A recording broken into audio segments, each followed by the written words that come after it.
Fritz. Aming aircon. Aming cleaner. Ma'am. Ito aming seaman. Aming maintenance.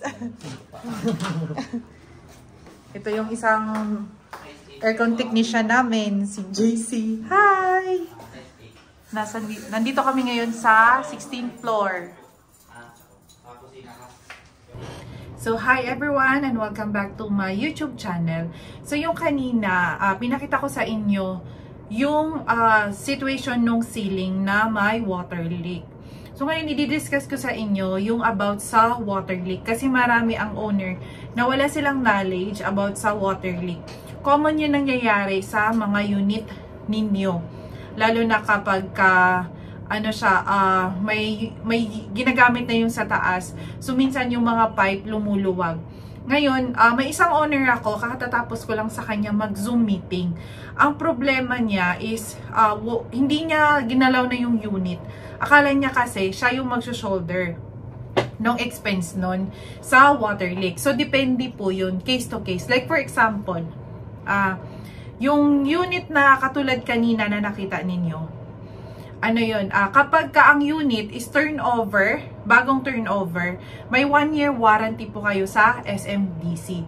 So, kung yung unit ninyo nagkaroon ng problema sa water leak, like for example, kayo yung source, and kaka-turnover lang, meron po kayong 1 year na warranty. So, sasagutin siya ng SMDC.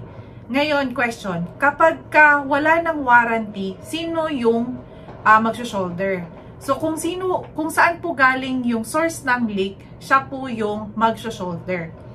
Ang common na situation niyan is yung sa baba na unit ninyo. Doon sa bathroom, kapag may water leak, sa ilalim ng unit ninyo, sa may bathroom, and kayo yung source ng leak, kayo yung magbabayad. So, ang question naman, magkano usually yung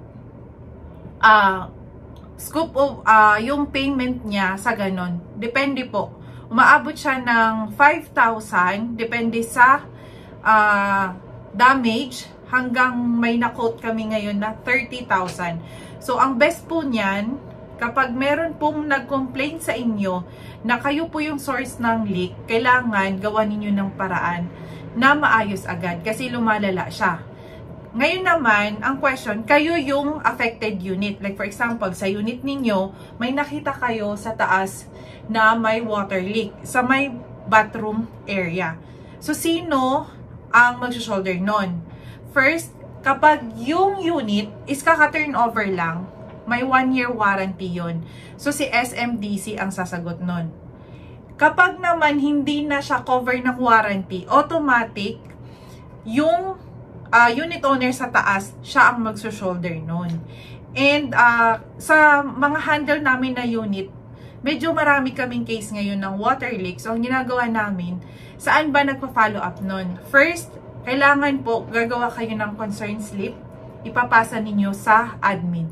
So, dun po sa admin, sila yung mag-evaluate nun kung ano yung next step. Kailangan masipag po kayong mag-follow up nun.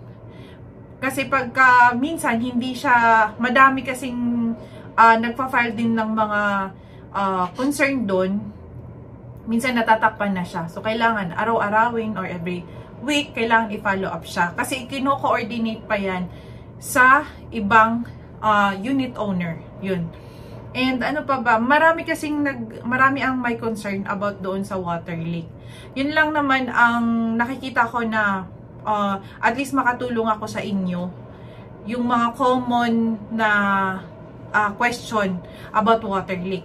Kayo kung naka-experience kayo, pwede po kayong maghingi sa amin ng, kasi may yung services din po nun, kami rin po ang nag-aasikaso sa Tyndale. So if kung gusto po ninyong mag-avail ng services namin, just email at us inquiry@talktotyndale.com.